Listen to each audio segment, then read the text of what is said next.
Olá, boa noite, seja muito bem-vindo. Estamos aqui em Veja TV de Veja.com e eu abro hoje o programa Aqui Entre Nós com Augusto Nunes ao vivo, mandando um abraço para o Rafael Xiste, ele que diz, aguardando ansiosamente o Aqui Entre Nós começar, o melhor programa de notícias da noite. Pois bem, Aqui Entre Nós começou. Muito obrigada, viu, Rafael, pela companhia, me cobrando aqui que está atrasado. Segundos. 3 minutinhos. Uau, Augusto Nunes, boa noite. Boa noite, Joyce. É um prazer, bem? Tudo ótimo. Você sabe que esse é um programa sério, né? Eu acho. Da internet brasileira, da TV brasileira. Pelo menos tem sido. Do colonismo brasileiro, né? Tem sido. Mas eu acho que eu vou ter que mostrar hoje uma imagem, digamos assim, pouco republicana, talvez. O Brasil está heterodoxo, digamos. Tá, não é? Tá tudo As manifestações políticas viraram... Põe no ar. Joyce, não vai ser mais obsceno que a roubalheira. As manifestações políticas é viraram bunda lelê, minha gente. O que é isso? Traduz pra mim, Joyce. Isso é um bumbum feio. Isso eu tô vendo. Até mereci uma tarja. Mas é a propósito do quê? Ele está querendo protestar contra o quê? Vamos colocar o vídeo no ar enquanto eu explico para vocês. Essa, gente, foi uma manifestação que aconteceu há pouco na Câmara dos Deputados. Você faz isso para me deixar desconcertado, né? É um bumbum feio. Se fosse bonito, até deixaria, né, Augusto? Pudico, né? Bem Olha, gente, você está vendo aí uma manifestação da Força Sindical, uma sessão tumultuada daquela medida provisória que restringe a pensão por morte. A Força Sindical tinha combinado um baita bundelelê. Todos iam tirar as calças e mostrar os bundões ali para os senhores deputados da Câmara dos Deputados. Mas é claro que informação, né, onde você tem mais de um que sabe, nunca é segredo. Então a informação vazou. Os seguranças do Congresso, da Câmara dos Deputados, ficaram sabendo. E volta de novo, que eu quero mostrar para você entender qual era o clima. Então, os seguranças fizeram um paredão em frente ali aos manifestantes, tá vendo? Justamente porque se sabia que alguém... E olha lá o cidadão de costas, ó, o segurança corre, aí um outro tenta salvar... E aí entra uma mulher no meio, enquanto o homem tira, né, a calça jeans e mostra o bundão no ar, não é, Augusto Nunes? Olha, Joyce, até por motivos estéticos, aí tá certo, é a repressão. Você viu que o outro tentou tirar também do lado e não conseguiu? Gente, a Força Sindical parece uma piada, né? Mas a Força Sindical tem feito esse tipo de chacota no Congresso Nacional, envolvendo aí as medidas do ajuste fiscal, né? Primeiro, eles fizeram aquela chuva de dólares, né? Fizeram chover petrodólares na Câmara dos Deputados. Depois teve o caminhar pelo Congresso com cuecas vermelhas vestidas por cima dos ternos, né? Com dólares em volta, quer dizer, os dólares na cueca. E agora os bundões. Essa audácia, né, corporal, é melhor voltar para a chuva de petrodólares, né? Porque tá indo mal. Gente, chega de mostrar as coisas, hein? Pelo amor de Deus, já mostraram demais esse negócio aí, que é isso? Agora, Augusto, a medida foi aprovada, o texto base, né, da segunda medida provisória do pacote do ajuste fiscal passou por 277 votos a favor, 178 contra e com bundinhas de fora, né, na Câmara dos Deputados. Teve ali algumas pessoas, alguns deputados da oposição esticando faixas e fazendo protesto, mas, na verdade, o ajuste fiscal é necessário, né? Com bunda lelê ou sem bunda lelê. Necessário e indispensável. É o preço que nós pagamos por 12 anos de erros.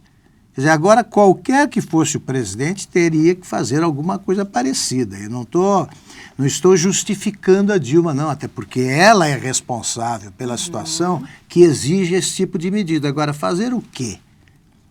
Qual é a alternativa, né? Qual é a alternativa? Não existe. Nós estamos num beco com uma saída, que é por aí. Agora, em meio a isso, hoje, inclusive, o ministro Joaquim Levy, o homem que assina o cheque, disse o seguinte: calma, gente, o Brasil vai voltar a crescer, o ajuste não é para sempre, aquela coisa toda. Mas a gente sabe que esse remédio é amargo, é muito amargo, não deve matar o paciente, que já está lá pelas tantas se arrastando, mas é um remédio amargo demais. Há outras medidas pelo Congresso Nacional, que serão votadas pelo Congresso Nacional. A Força Sindical vai continuar protestando, a gente sabe muito bem por quê, faz parte ali da própria linha deles, quer dizer, inclusive porque mexem em questões aí que enchem as burras de dinheiro dos próprios sindicatos. E, Joyce, o governo precisa dar o exemplo, né? Primeiro, ele precisa combater, realmente não vai fazê-lo, a corrupção, começa por aí. E segundo, tem que cortar os próprios gastos. Os próprios gastos. Então, não havendo esse exemplo, é natural que haja insatisfação. Ninguém gosta de aumento de inflação crescendo e emprego diminuindo. A situação é complicada e o governo vai ser merecidamente desgastado por isso. Agora, a oposição não pode optar por um caminho irresponsável, que é o percorrido pelo Lula. Tá aí o Lula já dizendo, não, tá errado, critica o ajuste fiscal. O ajuste fiscal é consequência da política irresponsável do Lula, que foi adotada pela sucessora que ele escolheu. São eles os responsáveis por isso. Essa é a herança maldita. O que a oposição poderia fazer é o seguinte, não, vamos lá então, né? O Brasil precisa, a gente vai aprovar. E vamos ver. Mas o que aconteceu? Por que você está passando por isso? É Qual isso é a aí. alternativa? Se a oposição estivesse no poder, como é que seria? Esse é o Eu discurso. faria isso e aquilo. Esse é o discurso. Aí começa a dizer, quantos ministérios teríamos? Quantos cargos de confiança teríamos? Esse é o discurso correto. Porque não tem outra coisa a fazer.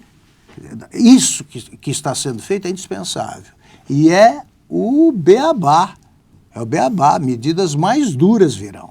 Culpa deles. Agora, o Congresso, o Senado, né, tem feito das suas também, o Congresso como um todo, de vez em quando impõe uma derrota ao governo, de vez em quando aí acaba fazendo conchavo com o governo, e o que a gente viu é que, pelo menos na CCJ ontem, Luiz Edson Fachin, ontem não, já foi hoje, né, porque foi na viradinha já, né, foi na viradinha. Luiz Edson Fachin acabou aí passando pela CCJ, há uma expectativa aí de que ele possa ser rejeitado no plenário, mas ontem eu conversei aí com pessoas da oposição de verdade, tá, Augusto? Não é essa oposição aí mequetrefe, tá?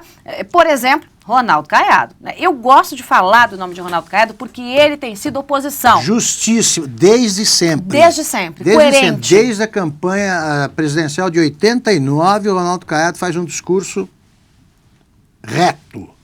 E não é aquela o discurso do teimoso, não mudo de ideia. Não, é o discurso do coerente. E ontem eu perguntei, já de noite, conversando, enquanto ele estava na votação, na CCJ, na discussão ali na sabatina, eu estava perguntando ali pelo WhatsApp, falei, e aí, senador, como é que está a situação? Esse Fachin passa ou não passa? E ele falou o seguinte, Joyce, é incrível.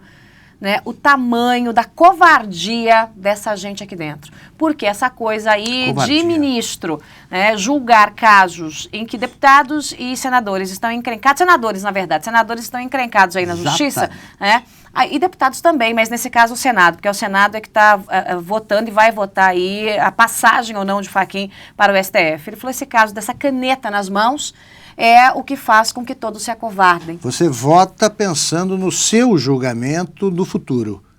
Ou seja, uma confissão prévia de culpa?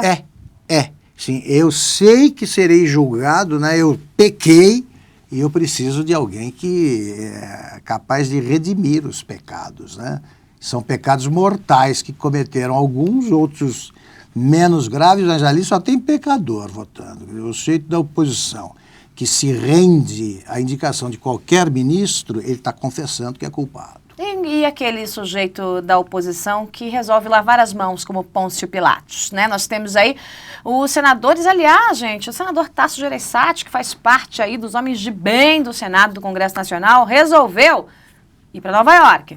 Aécio Neves, o nome da oposição, foi para Nova York. José Serra, o senador mais votado do Brasil, foi para Nova York. E quem apanha é FHC? O que o FHC tem a ver com isso, Augusto? Ótimo, mas a excelente ressalva que você faz, que a reação na rede é feroz. Olha aí todo nas mundo redes em sociais. Nova York. E aí eles falam, o Fernando Henrique é ex-presidente e foi para receber um prêmio. O homem do ano. O que ele iria fazer no Senado? Ele não tem nada a ver com isso. O que é estranho é você ter ali ao lado do Fernando Henrique José Serra, que deveria estar no Senado, Tasso Gereissati, que deveria estar no Senado, e Aécio Neves, que deveria também estar ali fazendo o quê?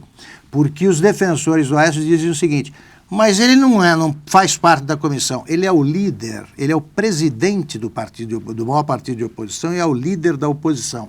Ele deveria estar lá fazendo o quê? Liderando a oposição, justificando 51 milhões de votos, porque todos os 51 milhões que votaram contra o PT, mais que no Aécio, eles não aceitam a indicação de um ministro que foi escolhido para engordar a bancada dos ministros da defesa de bandidos de estimação. É disso que se trata.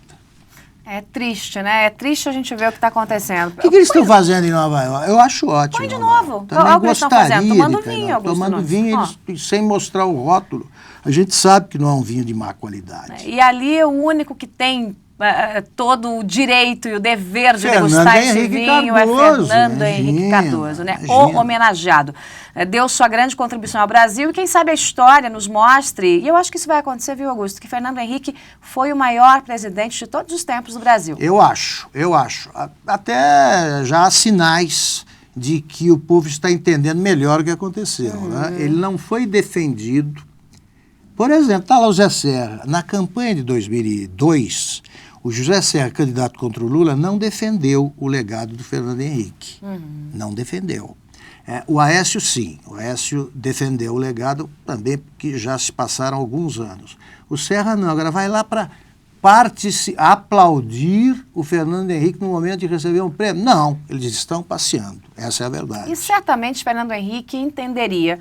Se ele chegasse e dissesse, presidente, me desculpe, mas Claro. é uma questão nacional. Eu preciso defender meu país. Não é uma simples indicação de um ministro, a votação sobre a indicação de um possível ministro do STF, né, Joyce? Nós sabemos que é um ponto de inflexão muito importante. A indicação do Luiz Fachin precipitou a aprovação da injustamente denominada PEC da Bengala. Quer dizer, o Congresso não quer mais que a Dilma indique outros Fachins. Era esse o discurso que deveria estar fazendo, não num restaurante, mas no Congresso, o Aécio Neves, por exemplo, e os outros dois também. Agora, eu acho que algumas farmácias próximas aí de onde está o ex-presidente Lula, eu não sei se ele está no duplex, se ele está no triplex, se ele está também passeando por Nova York, mas a farmácia mais próxima certamente está com o estoque de Engove esgotado. Ali perto do Instituto Lula, não, né? Não é, não está. A conta da farmácia do Instituto Eu Lula acho cresceu. que todos os remedinhos para dor Você de notou cabeça muito bem. e para azia e má digestão estão esgotados, porque o ex-presidente Lula hoje, desde o finalzinho da manhã, começou aí a coçar os cabelos e começou a pensar com os gauleuses, o que eu faço agora, uma vez que Ricardo Pessoa decidiu assinar o acordo de delação premiada. Eu trouxe para vocês informações aqui em TVeja, inclusive já com comentário, põe a imagem de Ricardo Pessoa no ar. O chefe do Clube do Bilhão, Augusto Nunes, o homem que era o preferido de Lula dentre os corruptores, o amigão, o colegão, e que foi deixado por Lula na cadeia. Nenhuma defesa, nenhuma manifestação, nada. Exatamente como aconteceu com Marcos Valério, com a diferença que Marcos Valério foi condenado. O Ricardo Pessoa foi mandado para casa, está em prisão domiciliar, e hoje a turma do PT entendeu que não adianta a prisão domiciliar para calar o bico dos corruptores, porque Ricardo Pessoa quer falar e procurou Teori Zavascki. Por que Teori Zavascki? Porque ele quer entregar nomes de gente que tem foro privilegiado, ou seja, que tem mandato. Isso é ótimo, né? A cada passo que dá a Operação Lava Jato, a cada passo que dá o escândalo, fica claro que o Sérgio Moro tem razão. Ele estava com o Ricardo Pessoa na cadeia, defendia a prisão dele, porque havia muito a saber ainda, Claro. E que o Ricardo Pessoa tem muita coisa a contar. O Supremo libertou, mandou para casa, tem tornozeleira, etc., mas mandou para casa o Ricardo Pessoa pensando no quê? Claro que o nosso Toffoli votou dizendo, bom, agora ele fica mais tranquilo, porque ele não está na cadeia, né? ele não vai querer delação premiada. Por quê? Ele topou a delação premiada? Porque ele sabe que não escapa de uma pena de bom tamanho pelo que fez. E o que ele fez envolve diretamente o presidente Lula e a presidente Dilma. Herdeira da semente de Lula. Exatamente. Dentro do processo Era o presidente de do clube, tem, pelo physique de rôle, é perfeito para presidir o clube. Esse, tenho que dizer, conta tudo, Ricardo Pessoa. Conta tudo, Conta Ricardo. tudo. Hashtag conta tudo, Ricardo isso. Pessoa. Esse Vamos, sabe. gente, tuitar. Hashtag conta tudo. Estamos na Esse expectativa sabe. aqui. Agora, por que o ex-presidente Lula... Põe a Dilma no ar. Põe a Dilma no ar. Tá difícil a vida, hein, presidente? Você está bem. Tá difícil a tá vida, presidente. Você tem escolhido com especial competência essa ilustração do teu programa. É claro que a Dilma, né, deve estar com uma cara bem pior do que essa, tá, gente? Mas por que Esse a gente falou? corresponde ao sorriso. Né? Ao jeito simpático, versão né? sorridente. É a versão simpática. É claro que o ex-presidente Lula está ainda mais preocupado, a presidente Dilma também, obviamente, mas por quê? Porque quando a investigação vai correndo, e como a gente já trouxe várias informações, inclusive em Veja, de que há conexão entre Mensalão e Petrolão, e como o Ricardo Pessoa foi lá até a Procuradoria-Geral da República, conversou com os procuradores da Lava Jato, passou pelo STF, ficou 4 horas falando com os procuradores, e ele disse o seguinte: teve dinheiro, sim, da propina, nas campanhas de 2014, 2010, e teve de um jeito um pouco diferente, um caixa 2 em 2006.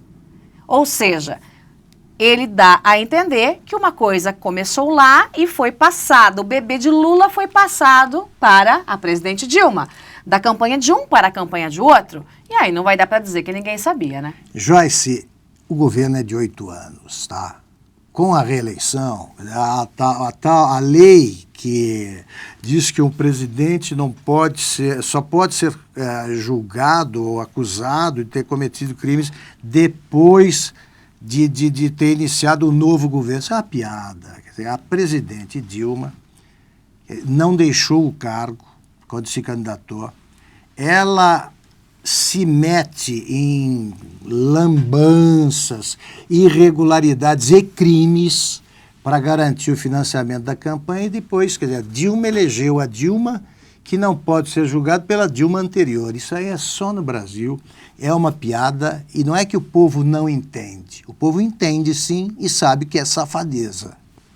Eu já tenho aqui tweet do Rui Ventura, fazendo o seguinte, hashtag conta tudo, Ricardo Pessoa. Já virou tweet aqui no Twitter, viu, seu Augusto? É demais, né? É bom demais. Vamos aos tuiteiros de plantão aqui. O Natan Cruz. O que dizer da aprovação do endurecimento dos pagamentos de pensão e auxílio-doença? Bom, além do protesto, já Augusto Nunes comenta, ainda que a gente saiba que é preciso fechar um pouquinho a torneira pela situação do Brasil, Natan. O Tiago, essa oposição covarde é o motivo do Brasil ainda ter o PT no poder. Você tem razão. Você tem razão, Thiago. O Ed, Augusto Nunes, as edições são mais curtas, eu perdi essa edição. Não perdeu, não, a gente está aqui ainda, deve estar com um probleminha na sua internet. Serra e Aécio não representam uma oposição, com o que fizeram, demonstraram aí fraqueza. Olha, tá vendo? Agora os dois estão apanhando pelas besteiras que fizeram, merecidamente, né? Como o nosso Álvaro Dias, é isso aí. Pergunta, Ângelo Pavan. Ele diz que o dito na academia pode ser qualquer coisa, inclusive apologia ao crime. É isso ou não? O Ângelo está se referindo provavelmente ao Fachin aqui, né? E as discussões do Fachin, porque ele falou que tem coisas que ele diz em sala de aula, tem coisas que ele diz publicamente, e o que ele vai falar no Supremo é outra coisa. Você tem duas versões do Fachin. Tem o Fachin escrito, né? o Fachin escrito e o Fachin verbal, né? O por escrito e o verbal. O Fachin que fala, a versão verbal, ela se opõe a tudo que escreveu o Luiz Fachin. Então são duas pessoas. Eu acredito que só existe o que escreveu. E que ontem fez uma apresentação que incluiu, inclusive, até a aparição prematura de uma dupla de lágrimas no canto dos olhos, quando ele se referiu na quinta linha à infância difícil. Eu não consigo, isso é um bom ator, porque eu não consigo, falando da minha infância tão difícil, complicada, quando eu apanhava da minha mãe, eu não consigo chorar tão cedo. Você consegue? Não. Você deve ter tido também uma infância muito difícil, né? Se achava muito feia, né? Isso aí. Eu também, assim, meu pai era ausente, porque ele era prefeito, ele não ia para casa. Então é duro ser filho de prefeito. Né? Eu sofri muito, eu fui um menino quase abandonado, como o Fachin. Me indiquem para o Supremo que vocês vão ver que discurso bonito eu faço. Até a Dilma ficou comovida, gente. Dá Aí, uma olhadinha só. Chora. Que Luiz Fachin, não, eu não me vergonho de vender laranja. Todo mundo foi pobre. O Brasil, realmente, o PT pode dizer que tirou da pobreza 100%, porque até ministro do Supremo sofreu tanto. Eu fiquei comovido com o Luiz Fachin. Né? Mudou de ideia completamente e também saiu da pobreza para a riqueza. Vamos a mais participações dos tuiteiros aqui. O Márcio Iared me diz o seguinte: é muito bonito isso, mas politicamente só meia dúzia vão concordar com vocês. A maioria vão dizer que a oposição é traidora. Márcio, eu não entendi exatamente do que você está falando. Será que é em relação aí ao Fernando Henrique? Vou deixar muito claro o seguinte também, Joyce. Nada disso muda uma verdade essencial. Claro. O Brasil que se opõe ao PT é majoritário, tem mais de 70% nas pesquisas e com ou sem os senadores, a oposição oficial, vai continuar na ofensiva. Quem tem de se preocupar com a sobrevivência é o PT. Gustavo Monastério, a batata dos políticos corruptos acaba de entrar no forno porque Ricardo Pessoa acendeu fogo em gestão petista, diz o Gustavo. E a Clélia chama, pede um beijo, ela diz, poxa vida, manda... Não, um beijo não, um abraço. Joyce e Augusto, sou fã número 1, hashtag aí, número 1 de ambos. Manda um abraço, Augusto, que ela tá esperando. Manda um abraço e um beijo. Viu, Célia? E o Miguel Maldonado diz o seguinte: obrigado por esses momentos de lucidez. Abraço deste fã incondicional aqui em Portugal. Beijinho para vocês de Portugal que nos acompanham. O que podemos esperar para amanhã, Augusto Nunes? Aliás, de hoje para amanhã, uma noite difícil para Dilma, Lula e para a cúpula petista? Não, como disse a Joyce, a farmácia mais próxima aí tem sido procurada com muita frequência. Para encerrar, temos aí um hashtag de nossa produção. Coloca no ar, por favor. Conta tudo, Ricardo Pessoa. É hashtag isso. Conta tudo, Ricardo Pessoa. Ótimo. Gente, esse é um momento importante para a Operação Lava Jato, um momento importante para o Petrolão. É claro que a gente traz para você aqui sempre as informações com muito bom humor, os protestos, tudo que acontece, mas é importante a gente saber que Ricardo Pessoa é uma grande peça nesse quebra-cabeça do Petrolão. É o homem que era mais próximo do ex-presidente Lula, era o chefe do Clube do Bilhão, é o homem que pode entregar os nomes daqueles que têm mandato, logo foro privilegiado, é o homem que pode chacoalhar a cúpula petista, aquela cúpula petista que está mais do que alinhada ao maior escândalo de corrupção da história do mundo moderno. Ou seja, Ricardo Pessoa hoje deu um grande passo em direção ao fechamento e à conclusão da Operação Lava Jato. Portanto, conta tudo, né, Augusto? Perfeito. Eu queria registrar aqui, você está de parabéns mesmo por isso. A Veja, ela tem um lado, né, que é o da verdade. Como se viu aqui, nós falamos com o maior desembaraço, com a maior tranquilidade de governistas e oposicionistas. Quer dizer, quando erram, a gente não tem nenhum problema em apontar a culpa. Como o tucano Beto Richa, que levou o salto agulha no domingo. Álvaro Dias não escapou daqui, o Beto Richa foi... Ele foi eviscerado ali no salto-agulha e agora tratamos dos nova-iorquinos, né? Se opõem em inglês ao que acontece em mau português no nosso Congresso. Para fechar, uma participação divertidíssima da Zilda Mara, ela diz, Joyce, então, já que minha mãe me bateu, me deu umas varadinhas com vara de goiabeira, umas chineladas, eu preciso ser ministra. Merece. Augusto Nunes, obrigada pela companhia. Obrigada a você, Joyce, acho ótimo. Gente, obrigada pela companhia de todos. Aqui em TVja, tvdeveja.com, a programação não para. Amanhã tem Giro Veja. Comigo, Augusto Nunes, Marcelo Madureira, Lauro Jardim, Rodrigo Constantino. E logo depois tem No Alvo comigo. Eu vou trazer para você sempre aquilo que está por detrás dos panos, os bastidores da política. Câmera aberta para o tchauzinho. Tchau, gente. Boa noite para você. E para você que não viu o comecinho deste programa, eu já digo, é melhor olhar logo, viu? Porque tem imagens pouco republicanas. Uma coisa tipo assim, um bundão no Congresso Nacional. Isso não é uma expressão, é literal, tá, gente? Tchau, tchau.